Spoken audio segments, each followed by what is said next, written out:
आज के इस लेक्चर के अंदर हमको समझना है एटॉमिक स्पेक्ट्रा के बारे में।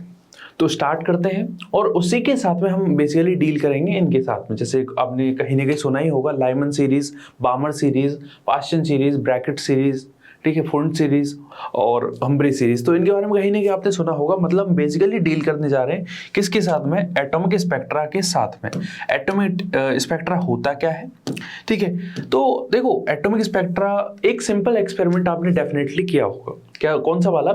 कि अपने पास में यदि एक प्रिज्म है, ठीक है, इस प्रिज्म में अगर मैं एक लाइट बीम डालता हूं, ठीक है, लाइट बीम मैंने इस पे डाली, तो आप सभी को पता है क्या होने वाला है। लाइट बीम क्या करेगी? लाइट बीम इससे आएगी और रिजल्टेंट यहां पर अपन को एक पैटर्न मिलता है। क्या मिलता है? पैटर्न मिलता है। फोटोग्राफिक प्लेट पे एक पैटर्न मिलता है। किसका? यहां पर कलर का, ठीक है। कौन कौन से कलर मिलेंगे आपको? यहां पर BIBGYOR बिब्ग्योर मिलता है बेसिकली। तो ये जो पैटर्न मिला है कलर का, इसी को हम क्या कहते हैं? इसी को हम एक स्पेक्ट्रम कहते हैं। तो स्पेक्ट्रम एक अलग चीज है, स्पेक्ट्रा एक अलग चीज। देखो अपन स्पेक्ट्रम की बात करते हैं। स्पेक्ट्रम क्या है? हमने लाइट बीम डाली यहां से प्रिज्म में और रिजल्टेंट हमको एक पैटर्न ऑफ अ कलर मिल गया, ठीक है। 7 कलर मिलते हैं देखने को अपन को। कौन कौन से? Violet, indigo, blue, green, yellow, orange और रेड, ठीक है। अपन को कलर का पैटर्न मिला ऑन द फोटोग्राफिक प्लेट, या फिर अपन को डेफिनेट वैसे दिख जाता है। तो इस पैटर्न को हम क्या कहते हैं? That is known as the spectrum. ये जो पैटर्न है यही क्या हो गया? हमारा स्पेक्ट्रम हो गया। अब एक इंटरेस्टिंग चीज ये है कि स्पेक्ट्रम और स्पेक्ट्रा में क्या डिफरेंस है।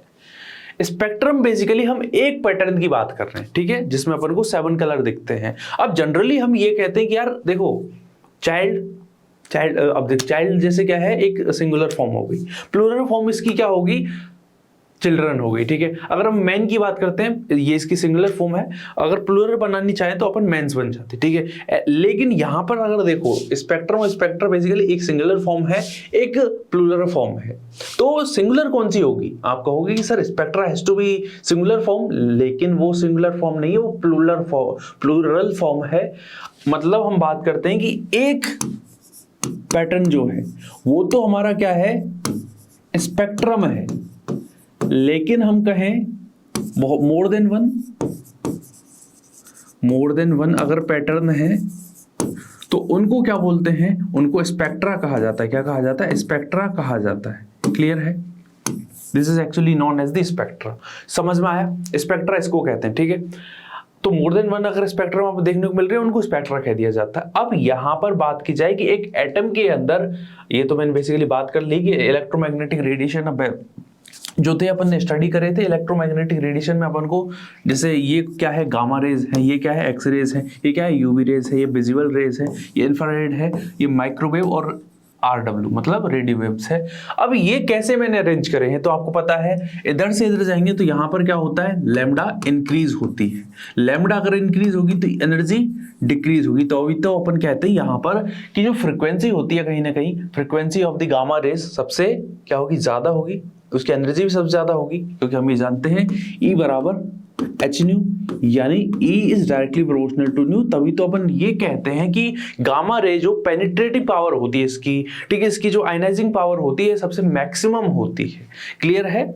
इसका मतलब ये कुछ बेसिक सी बात है। यहां से यहीं से स्टार्ट होता है इलेक्ट्रोमैग्नेटिक रेडिएशन। आपको पता है इलेक्ट्रोमैग्नेटिक वेव्स मैंने आपको बताई थी, तो ये वाला ऑर्डर मैंने आपको बताया था। अब एटॉमिक स्पेक्ट्रा वहीं से आता है बेसिकली, कि अपन को ये वाला जो रीजन है बेसिकली एटॉमिक स्पेक्ट्रा में क्या दिखते हैं? अपन को कलर दिखते हैं। क्या दिखते हैं? कलर दिखते हैं। तो ये जो कलर की बात होती है किस रीजन में करते हैं अपन? विजिबल रीजन में करते हैं। विजिबल रीजन की जो रेंज है वो कहां से कहां है? आपको पता है कहां से कहां है? 400 नैनोमीटर से लेके 750 नैनोमीटर के बीच में इसकी रेंज होती है। 400 नैनोमीटर से लेके 750 नैनोमीटर इसकी रेंज होती है। क्लियर है? अब आगे बढ़ा जाए। अब यहां पर देखो जो स्पेक्ट्रम होता है वो 2 तरीके का होता है। एक तो एमिशन स्पेक्ट्रम होता है और एक एब्जॉर्प्शन स्पेक्ट्रम होता है। देखो हमने क्या किया है, हमने जो प्रिज्म है उसमें जब अपन कोई रेडिएशन डालते हैं, कोई लाइट बीम डालते हैं, तो वो क्या कर रहा है? कलर, बेसिकली कलर का एक पैटर्न दे रहा है। अब ये कहीं ना कहीं एक टेंडेंसी होगी यार कि हमारा जो प्रिज्म है बेसिकली, या फिर जो कोई भी सब्सटेंस होगा वो क्या करेगा? या तो लाइट को बेसिकली एब्जॉर्ब करेगा या फिर लाइट को एमिट करेगा। ठीक है। अब यहीं पे जो बेसिकली अपन एक इंटरेस्टिंग चीज बता, जैसे अपन जितने भी कलर देखते थे अपने आसपास, वो सारे के सारे इस फेनोमेना बेस्ड होते हैं। कौन सी फेनोमेना पे? कि यहाँ पर कलर एब्जॉर्ब होता है, कलर एमिट होता है, ठीक है। उसी फेनोमेना पे अपन को कलर बेसिकली दिख रहा होता है, ठीक है। तो जैसे अगर मैं बात करता हूँ, यहाँ पर अपन को कुछ कुछ कलर दिख रहे हैं, या फिर इस वॉच का कुछ कलर है, या फिर जो भी आसपास आपकी चीजें होंगी, जैसे यहाँ पे ग्रीन ग्रीन मेरे को स्टूडियो के अंदर ग्रीन ग्रीन सारा दिख रहा है, ठीक है। तो ये भी एक तरीके का फेनोमेना है किस पे? एब्जॉर्प्शन और एमिशन स्पेक्ट्रम पे, ठीक है।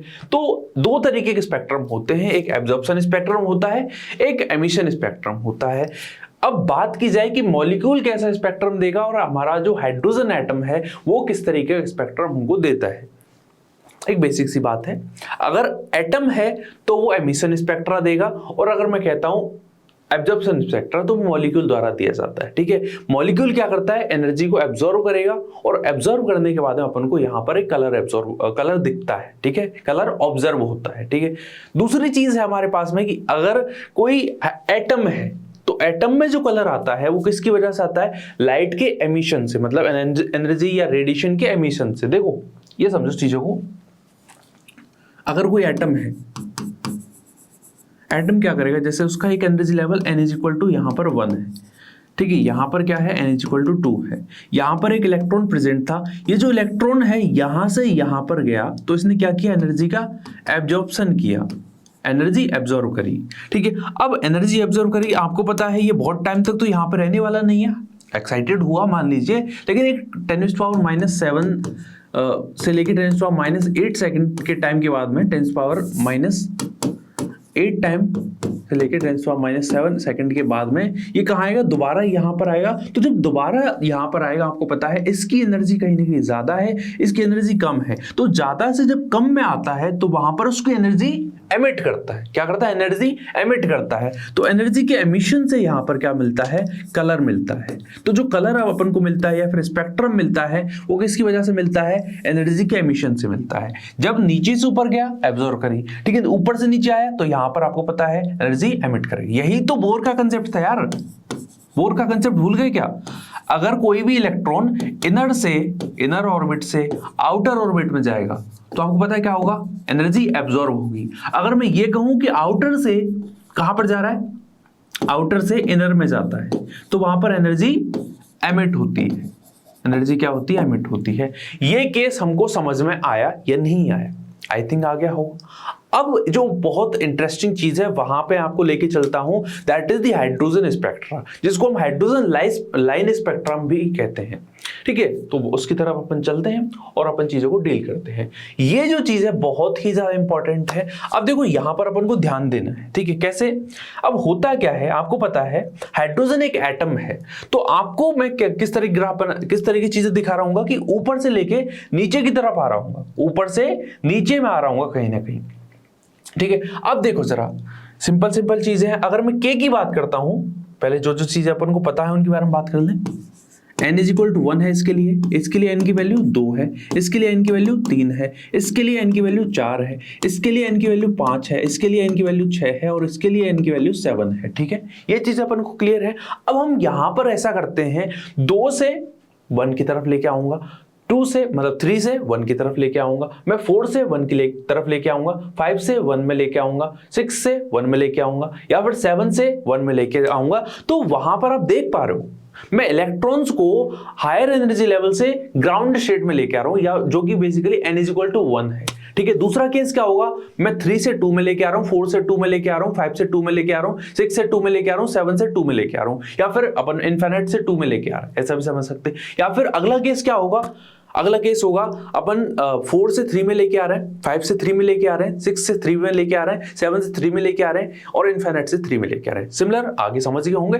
इन्हीं के बेसिस पर अपन को डिफरेंट लाइन देखने को मिलती है। कौन कौन सी लाइन देखने को मिलती है हमको? यहां पर लाइमन सीरीज देखने को मिलती है, लाइनमैन सीरीज नहीं, लाइमन सीरीज देखने को मिलती है, बामर सीरीज देखने को मिलती है,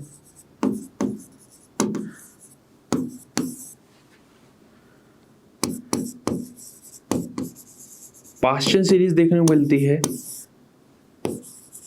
ब्रैकेट सीरीज देखने को मिलती है, आपको यहां पर फुंड सीरीज देखने को मिलती है, आपको यहाँ पर हम्बरी सीरीज देखने को मिलती है।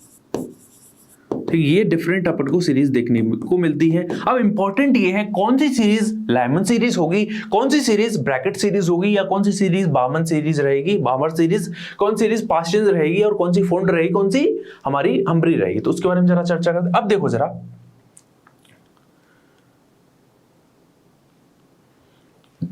हाँ अब देखिए, मैं इलेक्ट्रॉन को यहां से यहां ला रहा हूं, यहां से यहां लेके आता हूं, यहां से यहां लेके आता हूं, यहां से यहां लेके आता हूं, यहां से यहां पे लेके आता हूं, या फिर यहां से यहां लेके आता हूं। तो ये सब किसकी बात चल रही होगी, लाइमन सीरीज की, लाइमन सीरीज की बात चलेगी। ऐसे ही मैं अगर बात करता हूं, एक बार इसको लिख लेते हैं क्या, हाँ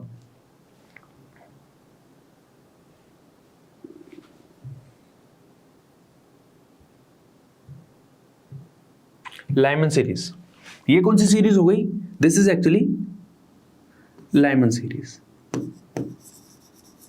ठीक है, ये लाइमन सीरीज है। अब अगली चीज देखो, अगली केस में क्या होगा, अगले केस में हम एल सेल में लेके आएंगे। किस में लेके आएंगे, एल सेल में। कहां से लेके आएंगे, यहां से यहां लेके आ सकते हो,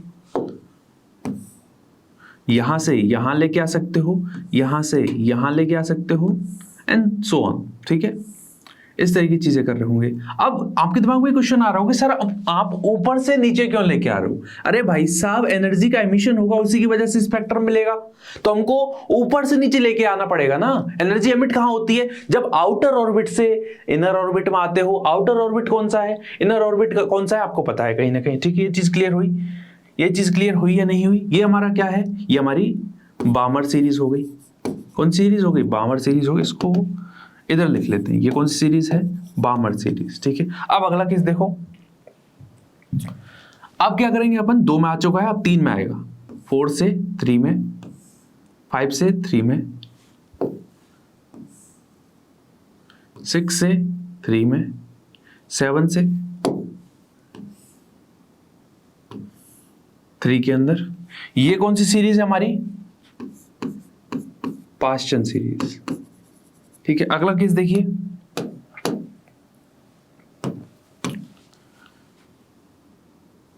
अगला केस कौन सा है हमारा, ये वाला, यहां से यहां पे आया, यहां से यहां पे। ठीक है, तो ये कौन सी सीरीज होगी हमारी, ये हमारी पास्टियन हो चुकी है। तो पास्टियन के बाद में कौन आएगी, ब्रैकेट आएगी, इधर देखो ब्रैकेट आएगी। अगला केस देखिए,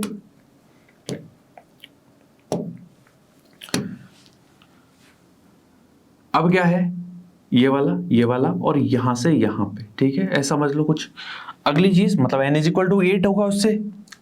अब कौन है यहां पर, ब्रैकेट के बाद में कौन है, ब्रैकेट के बाद में कौन है हमारा, फुंड है। कौन है, फुंड। ठीक है, अगली चीज, ठीक है, अगला केस क्या है हमारा, ये वाला। ठीक है, और यहां पर यहां से।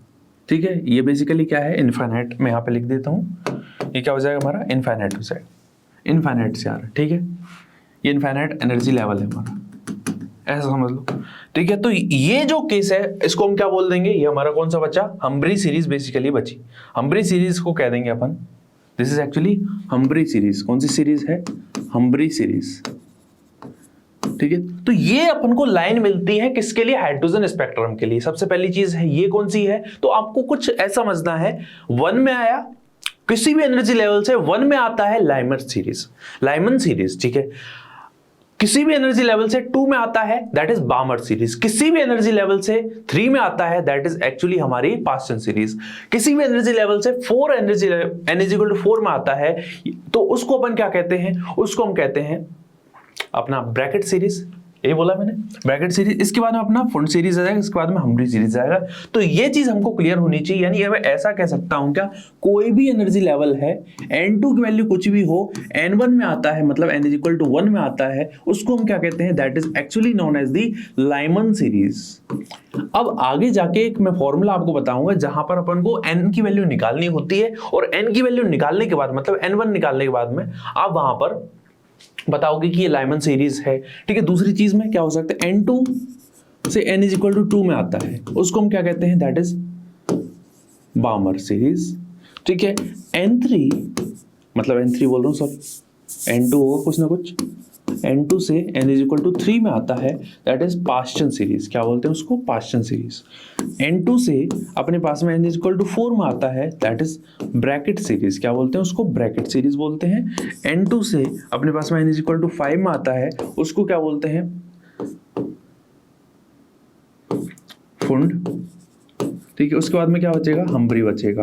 हम्बरी के लिए वैल्यू क्या रहेगी? हम्बरी के लिए n की वैल्यू 6 रहेगी। तो ये जो सीरीज है हमको पता होनी चाहिए, बहुत आसान है, याद अपन को हो जाती है। Lyman series, Balmer series, Paschen series, Brackett series, Pfund series और अपने पास में क्या है? हम्बरी सीरीज। आई थिंक अपन को यहां तक की चीजें क्लियर हुई होंगी। आने वाले लेक्चर के अंदर अपन फॉर्मूला डिस्कस करना है और कुछ number of lines, spectral lines के बारे में अपन चर्चा करेंगे। तो आने वाले लेक्चर के अंदर वही चीज देखेंगे। बाकी एक चीज मुझे बात करनी है कि बहुत सारे से बच्चे जिन्होंने ऐप डाउनलोड नहीं किया है, जिन्होंने नहीं किया है, उनसे मेरा तहे दिल से गुजारिश है कि यार कर लो, फायदा होगा आपका खुद का ही। आपको एनोटेड पीपीटी मिल जाएगी वहां पर, ऐप डाउनलोड करने के बाद में आपको डीपीपी मिल जाएगी, जो कि यूट्यूब पे नहीं मिलने वाली। ठीक है, तो आपको ऐप डाउनलोड करना है। ऐप डाउनलोड करोगे तो जनरल डिटेल्स आपको भरनी पड़ेंगी।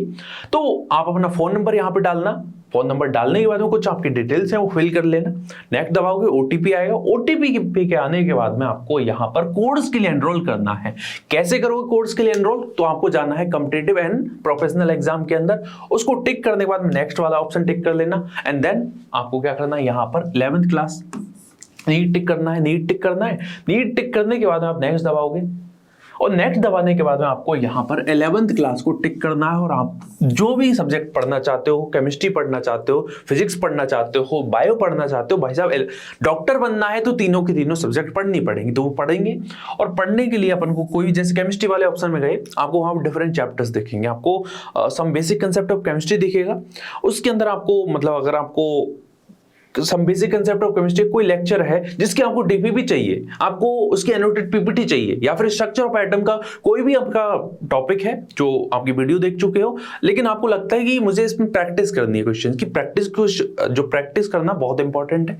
तो प्रैक्टिस करोगे तो आपको वहां पर डेफिनेटली क्या टैप करना है, डाउनलोड मटेरियल दिखेगा। उसमें टैप करने के बाद आपको दो चीजें दिखेंगी। एक तो है डाउनलोड मटेरियल, मतलब डाउनलोड मटेरियल में क्या दिखेगा, एक दिखेगी एनोटेड पीपीटी, दूसरी चीज क्या दिखेगी आपको, डीपीपी दिखेगी।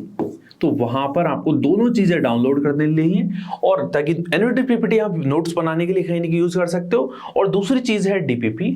डीपीपी में आपको अबाउट 10 क्वेश्चन मिलेंगे, उनको लगाना, उनमें अगर कोई डाउट आता है तो आपको यहां पर पोस्ट करना है। हमारी जो टीम है जल्द से जल्द आपका डाउट क्लियर करेगी।